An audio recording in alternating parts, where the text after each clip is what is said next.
All right, everyone, this is Aeneid 1, lines 180 through 209. And again, I'm skipping some of the first part because it's Aeneas looking for his ships that were lost during the storm.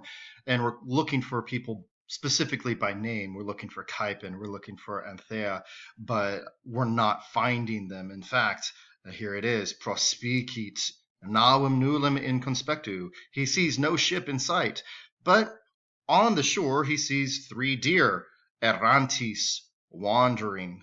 Now, remembering from our last time, sometimes that IS is actually an ES. And so errantis is in fact errantes. So it does go with keros, wandering deer. And following these, a tota armenta, an entire troop, following them from behind. And they are pascitur, feeding through a valley in a long line. So a long line is feeding through the valley. So Aeneas sees a deer, 3 in fact, and behind these 3 deer is an entire herd. And at this point, Aeneas sees these, and he corripuit, he grabs his bow and his swift arrows in his hand. Remembering again, celeris can in fact become celeres. So we have celeres sagittas. He grabs his swift arrows, arrows which the faithful Achates was carrying with him. Now, this is something we had talked about 1 or 2 videos ago, where when we see fidus quae tela, well, that's wrong. In fact, it should be tela quae fidus gerebat. So these are the weapons which faithful Achates were carrying. So he grabs the bow and the swift arrows, weapons which the faithful Achates was carrying. Virgil loves to do this where he's putting the antecedent behind the relative clause that it's referring to. So you always have to watch out. If you see a relative pronoun like quae here, you might be wondering what's going on. Look throughout the entire phrase to see.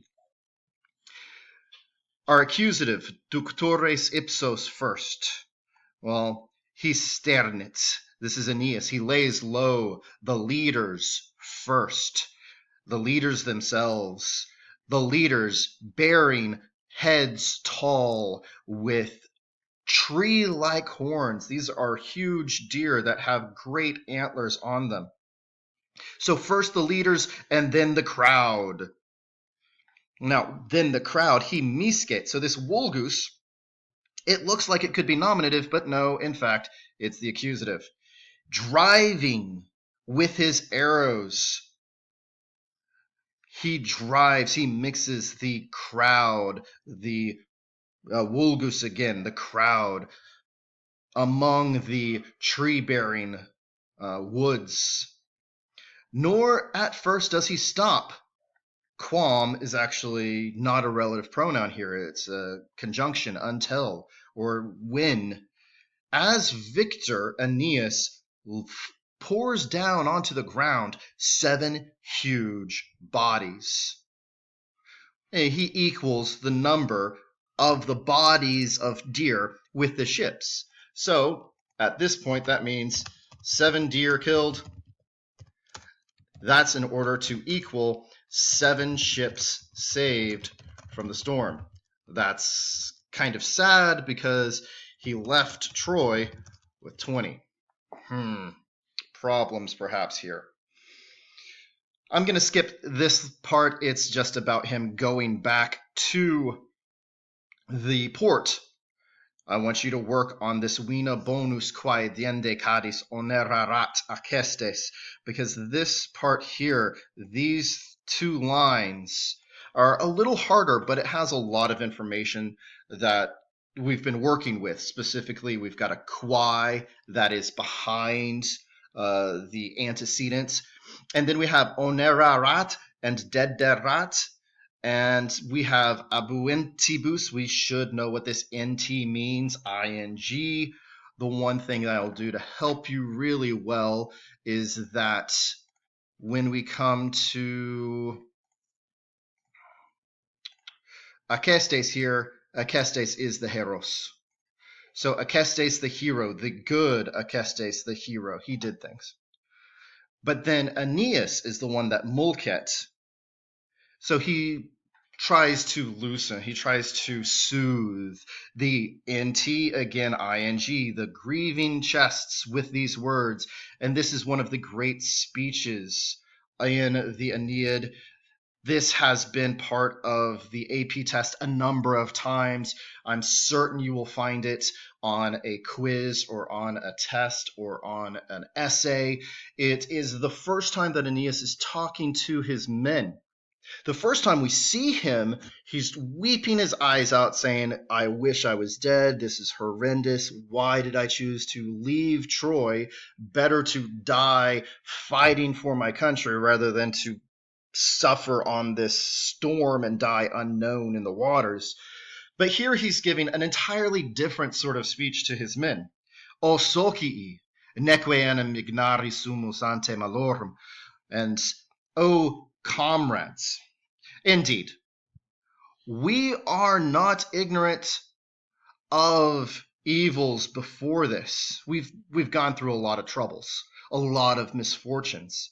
And then, in fact, he says, O passi graviora, O having endured, O my comrades, having endured graviora. And we know what the IOR says. These things aren't serious things. They are more serious, more troublesome. Oh, we've dealt with a lot of troubles, but the God will give an end to these things also. You have akistis, and we've seen this a number of times. This is syncopated. Syncopated. It should, in fact, be akesistis, but that doesn't really match with the rhythm that we need. So instead, Virgil goes akestis. And we see that a couple of other times. You have approached the Scelium rabiem, the rabid Scylla, and you have approached the rocks crashing deeply, the deeply crashing rocks. And you, experti, notice I underlined it because it's a verb. Well, how could it be a verb? Because experti estis. You guys have experienced, you have witnessed the Cyclopeia Saxa, the Cyclopean rock, the Cyclopean island. And what that is the island of Sicily. Scylla and Charybdis are here. This is the rock. This is this rabid Scylla. The island of Sicily is the Cyclopean thing. Now, Odysseus did a stupid thing. Odysseus was dumb in a lot of instances. When he traveled to Scylla and Charybdis, he decided to travel through this little strait called the Strait of Messina. It is not very wide at all. You can easily see from one side to the other. It's the easiest thing. And so he decided to go between this narrow little strait between Scylla and Charybdis. Well, Aeneid decided that's really dumb, and when I get to Sicily, I'm going to say, oh, look, Scylla and Charybdis, nope. I'm going to go around the island instead. I'm not going to try to force my way through there. So I see Scylla and Charybdis, and then I'm going to go around the land of the Cyclopses. In a part that we read in English, but not in Latin, he actually lands on the island of the Cyclopses, but doesn't indeed fight against them. He finds one of Odysseus's men that had been left, saves this guy, and jets out of there. He looks at this land and says, no, this is a big nope to me. So back into the Latin, he says, you have approached Scylla and the resounding rocks, the rocks sounding deeply. You have witnessed the Cyclopean rock. Notice we don't have things like endured, because we didn't really endure those things. We saw them and we said, this is a big nope, we're leaving. And here we have imperatives. Recall, summon again your animos, your spirit. Metite, send away grief and fear. And then one of the lines that is the most quoted and famous, forsan et haecolum meminse iuabit. Perhaps, forsan, perhaps even this it will help to remember. So in the future, it will help to remember all these horrible things fondly, because the God is going to give an end to them. When we finally reach our home and our destination and our destiny, we're going to be happy for having suffered all these things, because we're going to be stronger for it. He says so. Tendimus in Latium. We are holding into Latium. Well, what in the world are we holding? We are tendimus, a course, or tendimus, a path into Latium. Through so many troubles of things, through so many misfortunes, the fates are showing forth a quiet, restful home seat. Fas ilic regna resurgere Troiae. There's no verb here. And so the verb that we add is fas est. It is right to resurgere, to recreate. Hello, Melanie. Melanie saying hi to everyone.